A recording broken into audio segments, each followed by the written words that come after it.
10 సంవత్సరాల నిరుద్యోగుల కాంక్షల మీద ఏర్పడ్డ ఈ ప్రభుత్వము, నిరుద్యోగుల ఆశలతోనే ఏర్పడ్డ ఈ ప్రభుత్వము, నిరుద్యోగుల కోసమే ఏర్పడ్డమంటున్న ఈ ప్రభుత్వము, నిరుద్యోగుల కోసం తన డిమాండ్ల కోసం 8 రోజులుగా ఏదో మా మిత్రుడు మాతో పాటు చదువుకునే విద్యార్థి 8 రోజులుగా గాంధీ హాస్పిటల్లో ఆమర నిరాహార దీక్ష చేస్తున్న ప్రభుత్వము ఇప్పుడు దాకా స్పందించకపోవడం చాలా బాధాకరం. అదేవిధంగా ఏదైతే రాహుల్ గాంధీ గారు ఏదైతే ఇప్పుడు అపోజిషన్ లీడర్ ఉన్నారో ఆయన వచ్చి పెద్ద ఎత్తున నిరుద్యోగులే మా ఏకైక లక్ష్యము, ఈ తెలంగాణ రాష్ట్రంలో గత 70 సంవత్సరాలుగా ఎవరెవరినో తరిమేసినాము, బెంగాలను తరిమేసినాం, బీహార్లను తరిమేసినాం, ఆఖరికి ఆంధ్రలో తరిమేసినాం. ఆ తరిమేసే దాంట్లో కేవలం నిరుద్యోగులే ఉన్నారు. నిరుద్యోగుల పాత్ర ఎంతో ఉన్నది.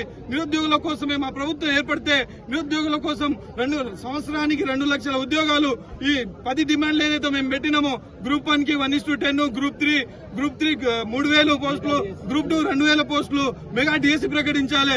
అలాంటి మెయిన్ ఆస్పెక్ట్స్ ఈ ప్రభుత్వం వాళ్ళ మేనిఫెస్టోతో సహా డేట్లతో సహా ప్రకటించింది. కానీ ఇప్పుడు ప్రభుత్వం ఏర్పడిన తర్వాత అన్ని ఎలక్షన్స్ అయిపోయిన తర్వాత అంతా గమ్మునైపోయి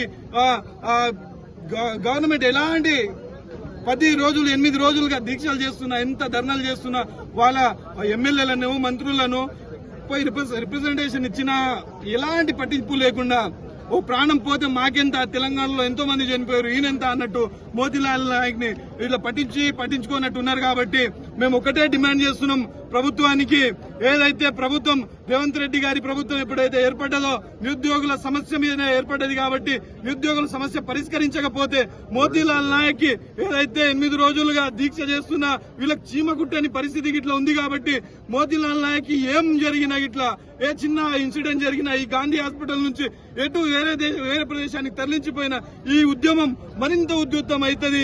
దీన్ని ఈ ప్రభుత్వం దాని తర్వాత జరిగే పరిణామాలకు ప్రభుత్వమే బాధ్యత వహించాలని మనస్ఫూర్తిగా తెలియజేస్తున్నా. అదేవిధంగా నిరుద్యోగుల వ్యవస్థ ఏదైతే గట్టిగా పాక్కొని పోయిందో 10 సంవత్సరాలుగా ఎంతో ఆశల మీద ఈ నిరుద్యోగులు వెయిట్ చేస్తున్నాం. ఇప్పుడన్నా ప్రభుత్వము సానుకూలంగా స్పందించి ముఖ్యమంత్రి గారు దీని మీద సమీక్ష నిరుద్యోగుల కోసం ఇచ్చిన డిమాండ్లను ఏదో పరిష్కరిస్తామని చెప్పిన డిమాండ్లను పరిష్కరించకుండా మా మిత్రుడు మోతీలాల్ నాయక్ 8 రోజులుగా నిరాహార దీక్ష చేస్తే ఎలాంటి స్పందన లేకుండా ఈ ప్రభుత్వము ఎలాంటి చిత్తశుద్ధి లేకుండా ఉన్నది. కాబట్టి దీనికి మద్దతుగా ప్రతి ఒక్క నిరుద్యోగ కదిలి రావాలి, చలో గాంధీ హాస్పిటల్ తరలి రావాలని కోరుకుంటున్నాం మిత్రులారా.